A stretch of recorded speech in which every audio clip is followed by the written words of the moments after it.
Sign up for free Stratfor intelligence. Simply enter your email address to receive 2 free reports each week.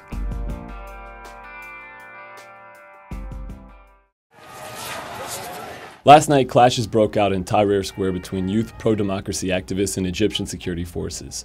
The event is a reminder that the political situation in Egypt is far from settled, as the ruling military council decides whether or not to move the country forward towards elections in September.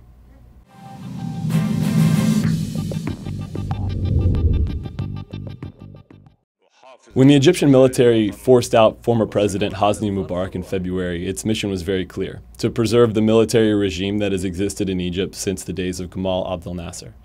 That remains the military's objective today. The Egyptian military is currently faced with a dilemma. It wants to quit governing Egypt and go back to its old job of simply ruling it. In order to do this, it has committed to holding democratic elections in the country. The question now is whether or not to hold them in September as currently promised, or to postpone them towards a later date.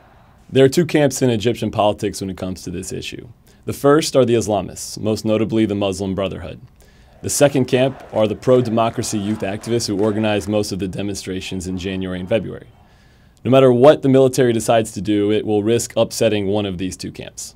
The first camp, the Islamists, most notably the Muslim Brotherhood, want the elections to be held, as promised, in September.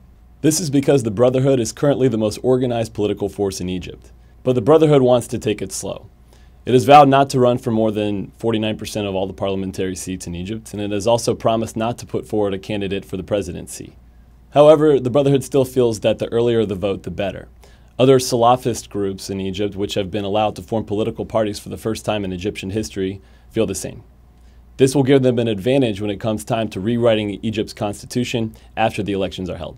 On the other side of this divide are the pro-democracy activists that organized most of the demonstrations in January and February. These people are collectively referred to at times as the January 25th movement. But to call it a movement blurs the reality. These people are highly divided, and there is no one group that has emerged over the others that would clearly garner a large number of seats in any election that would be held in September. So they argue that they need more time. This, they say, will be the only way in which they can get more organized to effectively combat the Islamist forces running in the election. That's why one of their core demands is that the elections be postponed and the Constitution be rewritten first. These are the ones that were clashing with security forces last night in Tahrir Square, and they are also the ones that are currently calling for regime change.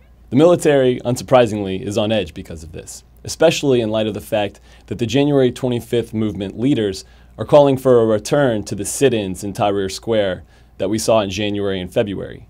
July 8th is the day that they have chosen. And though there have been large demonstrations in Tahrir since the fall of Mubarak, the military is concerned that these protests could be even larger and risk triggering a return to the instability that Egypt saw in the beginning part of 2011. Looking ahead, here is the Egyptian military's dilemma in a nutshell. If it holds the elections on time, it risks giving the Islamists significant political space at the expense of the more secular forces who say they need more time to organize. Or the military could use the instability in the streets as a pretext for delaying the elections, catering to the demands of those who are calling for regime change, yet who could create more competition for the Islamists. At this point, it's not even clear that the military regime itself knows what it will decide.